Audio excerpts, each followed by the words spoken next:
क्या बात है रघुवर प्रसाद? चिंतित से विभागाध्यक्ष ने पूछा। आज की छुट्टी का आवेदन पत्र देना था सर। सब ठीक तो है ना? रघुवर प्रसाद कुछ कहते कहते रुक गए। चलो घर पर बैठते हैं, जलेबी ठंडी हो रही है। नहीं सर, मुझको जल्दी है। किस बात की जल्दी? कुछ नहीं सर। आवेदन पत्र उन्होंने विभागाध्यक्ष को दिया। जलेबी नहीं खाओगी? नहीं सर। छुट्टी लेकर क्या खिड़की के पीछे घूमने जाओगी? नहीं सर। अच्छा, थोड़ी देर में मैं तुम्हारे घर आता हूँ। नहीं सर, सब ठीक है। सब ठीक है तो छुट्टी क्यों ले रहे हो? विभागाध्यक्ष ने कहा। वैसी बात नहीं है, कहकर रघुवर प्रसाद तेजी से मुड़े।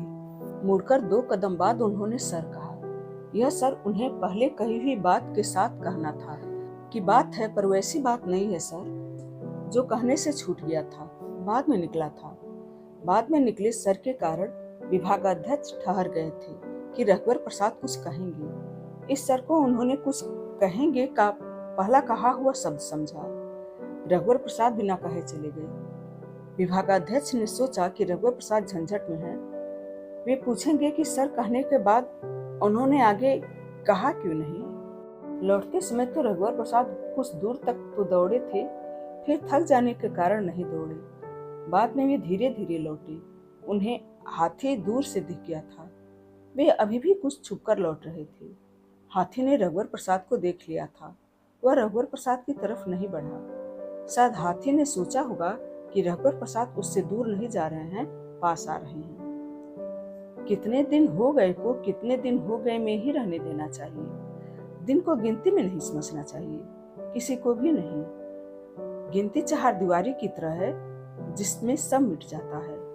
अंतहीन जैसे का भी गिनती में अंत हो जाता था। जो गिना नहीं गया उसका विस्तार अनंत में रहता था कि वह कभी भी कहीं भी है, चाहे कितना छोटा या कम क्यों न हो। अभी सुबह से घर के सामने का हाथी कब से है हो गया था।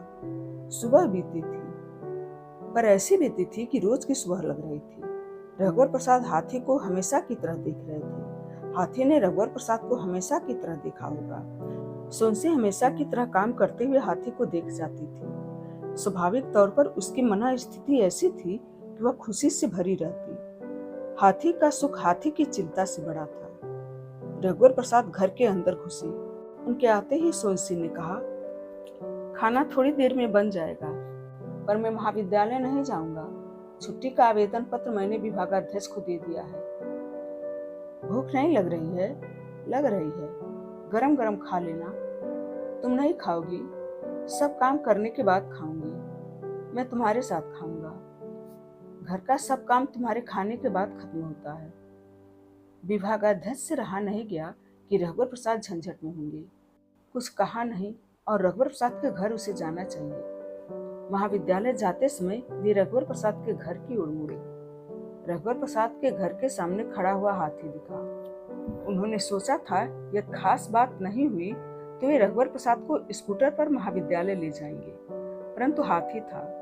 रघुवर प्रसाद छुट्टी लेकर हाथी से घूमने जा रहे हैं। रघुवर प्रसाद और सोनसी दरवाजे पर बैठे थे। रघुवर प्रसाद ने विभागाध्यक्ष को देखा तो उठकर खड़े हो गए।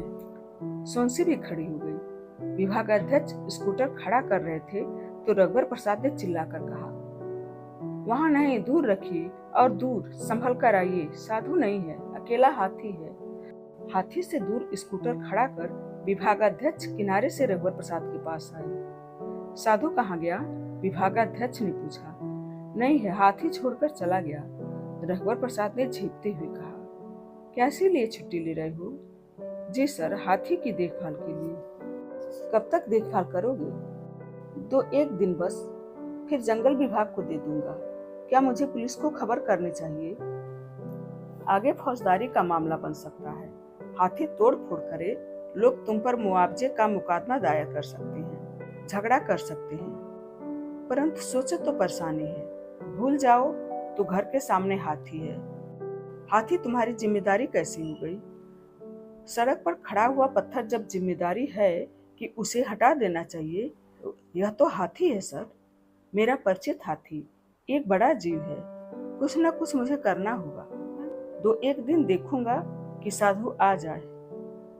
अच्छा यह बताओ, तुमने आवेदन पत्र देने के बाद जाते समय सर कहा और कुछ नहीं कहा चली गई। बात यह है सर, पहले बात करते समय मैं आपको सर कहना भूल गया था।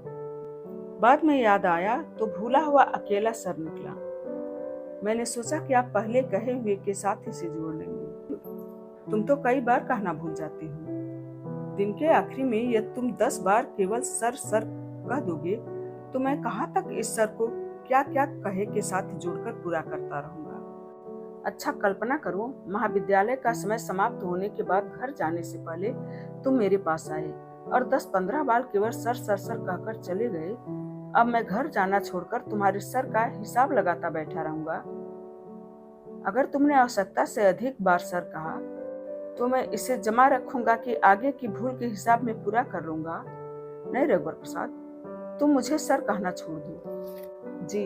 रघुवर प्रसाद मुस्कुराए। सोनसी चाय लेकर आ गई। रघुवर प्रसाद ने बसी में सोनसी को अपने कप में चाय दी। हाथी से तुम महाविद्यालय नहीं जा सकते, मेरे साथ स्कूटर से चलो और हाथी को भूल जाओ। मैंने भी खाया नहीं है, डब्बा ले चलो, विभागाध्यक्ष ने कहा। सोनसी ने डब्बा तैयार किया। रघुवर प्रसाद का मन नहीं हो रहा था कि सोनसी कठिनाई में न पड़ जाए। मैंने छुट्टी का आवेदन पत्र दे दिया है, रघुवर प्रसाद आखिरी में कहा। सर कहना चाहते थे पर नहीं कहा। मैं इसे फाड़ देता हूँ। विभागाध्यक्ष ने आवेदन पत्र फाड़ दिया।